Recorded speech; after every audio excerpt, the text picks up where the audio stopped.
And Megan, you have a very interesting perspective in terms of like how the Renaissance actually has a relationship with a human perspective and positive psychology.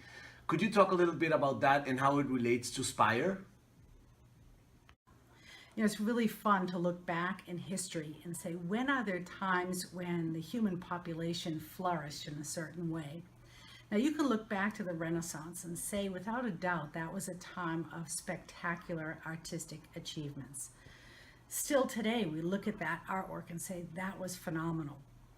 Now, at the time, one of the things that led to that great artwork is that the artists of the time understood how to use perspective.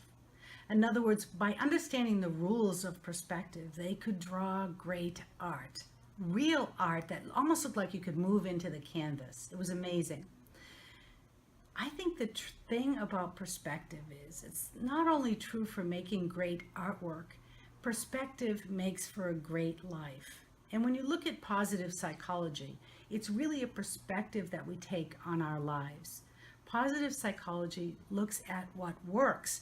And when we begin to look at our lives about what works, what our strengths are, what our virtues are, what we can pull on to lift us up, we can begin to sculpt and create a life of meaning and purpose for ourselves.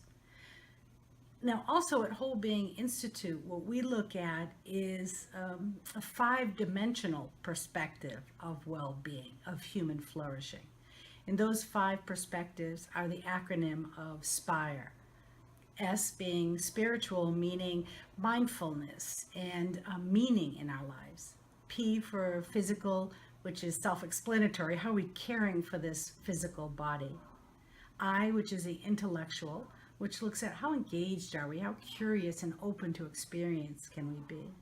R, the relational, how we're connecting with others in our family and our friends. Last but not least, E, our emotional well-being. So these five dimensions, these five perspectives can be used to help us sculpt and create the great artwork of our life.